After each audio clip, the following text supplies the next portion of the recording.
Hi, this is my review of Deluxe Naked Doom. This is a solo adventure for Deluxe Tunnels and Trolls.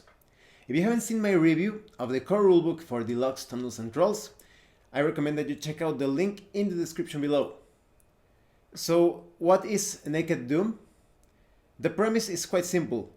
Your character did something that he shouldn't have in the city of Kazan, and so he was given mercy by the people in the Kazan courthouse.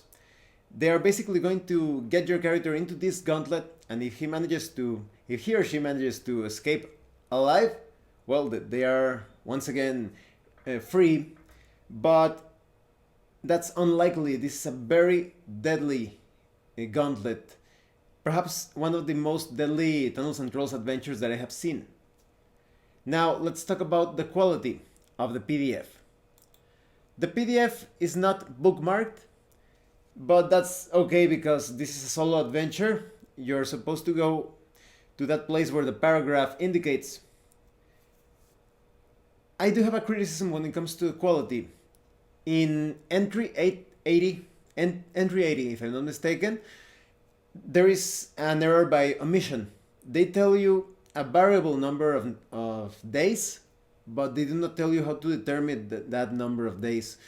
And I saw the error because there is another similar entry, and they tell you in that entry that you should roll a six-sided die. So you can pretty much tell that it was the same for this paragraph 80. They forgot to add six-sided die in the description of that paragraph, but now that you know, if you get that entry, now you can determine the random number of days. But everything else when it comes to the quality is great. You have those old school illustrations that look awesome. The writing style, this is written by Ken St. Andre, so you know that it's going to be good in every way. It's well written, everything is clear. So the quality overall is top notch, but I especially like the old school illustrations. They really pull you into the adventure. I think they were done by let me check. Yes, Liz Danforth, but there are also other illustrations by Rob Carver and Stephen S. Crampton. So they did a magnificent job as always. The quality is pretty good. Now let's talk about the contents. This review is not going to contain spoilers, so don't worry. You can play this adventure and still feel surprised by the many things that happen here. So like I said, your character is basically just a typical citizen. You're supposed to play, or maybe he's a wanderer from outside, maybe he's a barbarian, could be anything. You're supposed to play this adventure with a warrior type of character. This is not for magic users. You also need to play as a humanoid. You don't need to be a human. You could be perhaps an elf or a hob, a dwarf, but they need to be human or perhaps a bit smaller in size. This is not for trolls. So your warrior starts out with nothing. Nothing at all. No armor, no weapons, no money. It's pretty much that's a pun on the name. It's Naked Doom because your character starts out quite naked. You only have like a loincloth to cover your private parts. Now I'm going to be as ambiguous as possible to avoid spoilers. This is one of the most deadly adventures, without a doubt. From the very start, when you are released into this gauntlet known as the Naked Doom, you could die in that very first encounter. Just when the guards are releasing you into the Naked Doom cavern complex, you could die immediately. And there are so many dangers within the Naked Doom. It's mostly a cavern complex with a strong underdark feel to it, but all of the things that you will find within these tunnels and caverns, they are quite surreal at times, even unexpected. There are some encounters, some areas, some rooms that had that sort of funhouse feel to them. You will see some mechanisms, some devices that are just there to challenge you. But this makes sense because Tunnels and Trolls is a sort of action comedy type of experience. This happens in Troll World, so it is expected that you will see these things that would be nonsensical in other more realistic settings. There are many enemies within these caves. Some of them are pretty standard, that is, you probably can guess right now the types of creatures that you will meet and fight in this place, but there are some others that will surprise you. And everything in this particular gauntlet has a purpose. Almost everything, I think. So if you find weapons or gear, they are usually tied to some hazard, to some test. Perhaps later on they will have some other uses. I think Ken St. Andre does an amazing job when it comes to applying logic and common sense. For example, my first character that went through the Naked Doom actually made it out immediately with just a few wounds. And that's because I played this adventure as if I was really there. If I were to be running this gauntlet, I was always fearing for my life. And I tried so many things that I would do in real life if I applied logic or common sense. That's the best way to describe it without getting into spoiler territory. So for example, if I found something that has a very straightforward purpose, this object, well, I thought, well, this object is for this, but later on I went on and found this hazardous area, and I thought, almost like a joke, I thought, well, I can move this way through that area, and I have this object, I can surely use this object to protect me in some way. And then I went to the paragraph as indicated by the entry, and yes, there is actually that option. So it's amazing. It's almost like Ken St. Andre read my mind, that maybe he has a great understanding of what players want to do. And I was pretty proud of myself, like, oh, I knew that you could use that object like that. So do not underestimate the types of things that you can carry with you. And I think there are also some things that will get you a bit nervous, second guessing yourself, as if you should take them with you or not. There are also many natural hazards that you would expect from this sort of underground environment. There is lava, there are some pools, some rocky and maze-like or labyrinth-like sections, but you're going to feel like that pool that if you should keep on moving, or you should try to experiment to see if something happens, or when you interact with those features. Some hazards are actually not hazards. Some are pretty much dangers, just or traps waiting to be activated in some way. And sometimes it pays to be greedy. It all depends, but other times you will be severely punished for it. There are many entries in this adventure that result in your immediate death. So yes, it's quite a terrifying experience if you're someone who does not cheat, that you take your character and you stick to your decisions, even if it kills you. You're going to be thinking about each encounter, each moment, if you should do this or that.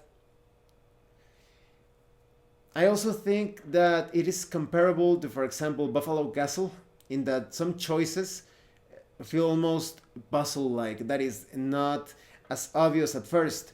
You see some things, some interaction that if you want to do this or that, go to this entry, or do this, or take this, and you're going to be surprised or amazed that you needed to pick a very specific choice to move on towards a place that you wanted to go. So do not underestimate some trickiness, some a mischievous attitude on the part of Ken St. Andre. There are some mind games as to how you can solve the adventure that are not as apparent or as obvious as I said. I also like it that there is a really nice map at the end of this book so you can keep your track of your progress. Now this is not like Buffalo Castle, that in Buffalo Castle you really need to keep track of the rooms and corridors that you are moving through. But Ken St. Andre has always been more focused on event driven adventures, at least in my opinion, based on his other work. So you do not need to keep a very strict track of where you are going or where you have been.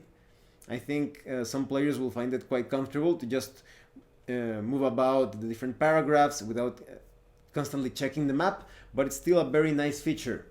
And I recommend that if you take a look at the map, you do not look at it fully, just look at those sections that you are moving through. Or maybe you want to draw your own map and every now and then compare it to the main map, because otherwise I think you will guess where you should, where you need to go to get out of this place alive. There are several outcomes. Of course, there are many results that end up with your character dead, but there are also, at least in the playthroughs that I've experienced,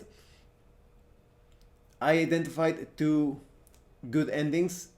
I saw a third ending, but I couldn't reach it because I already went through an event that forbid me from going in that direction.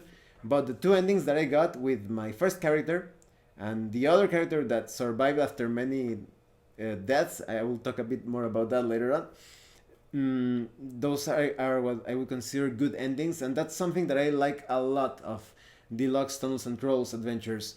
Unlike, for example, many books in fighting fantasy, in those books you need to go through very specific places and take some very specific objects to get the only good ending. Not in all of the books, but there is a significant amount of books that you have to do that to get the good ending.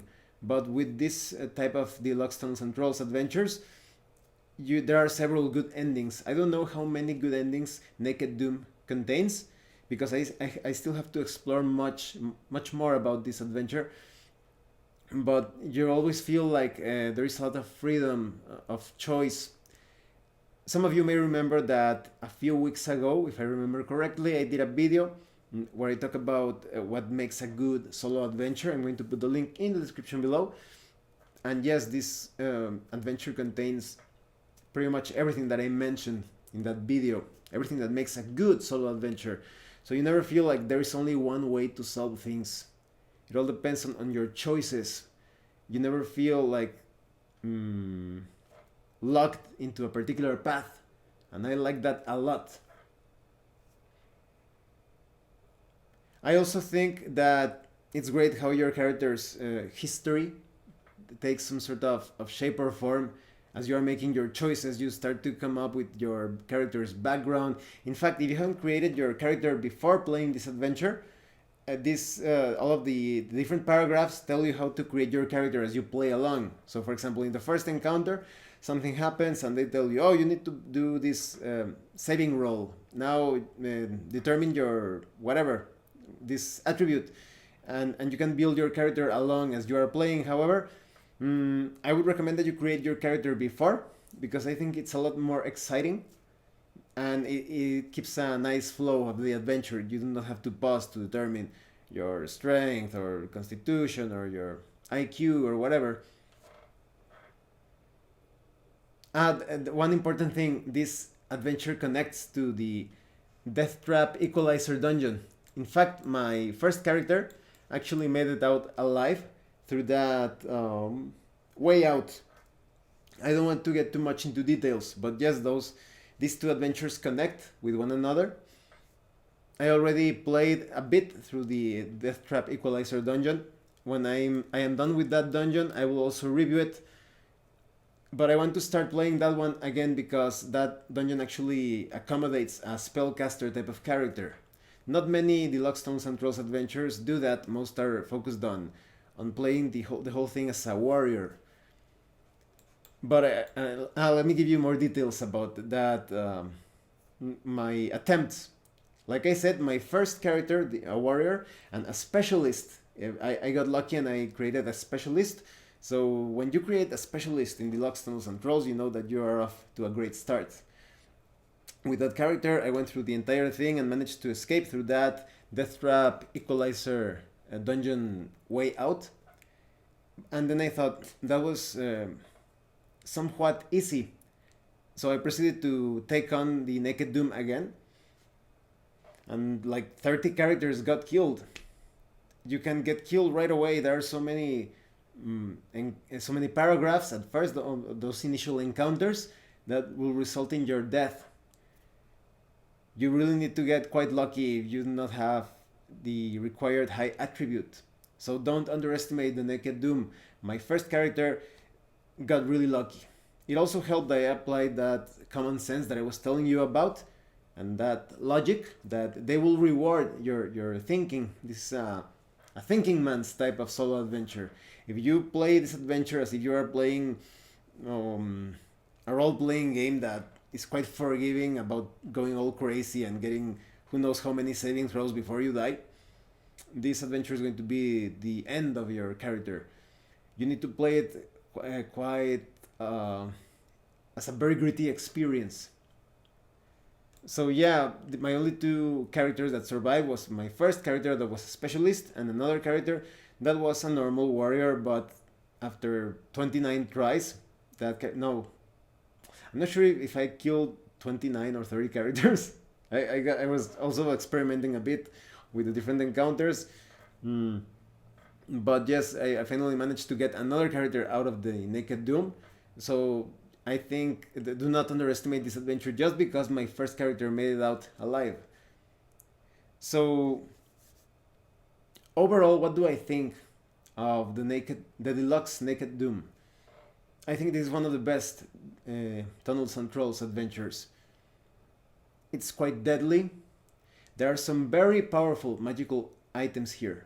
In fact, with one of my characters that sadly died in this adventure, I managed to get a hold of a very powerful, I don't want to give too many details, let's say, tool. It's a powerful tool, the most powerful tool I have seen. And I couldn't believe that I found this in a Deluxe Tunnels and Trolls solo adventure. And I lost that weapon because my character died. And I couldn't save him because you may remember that the core rulebook contains a solo adventure that gives you an opportunity to escape from the underworld.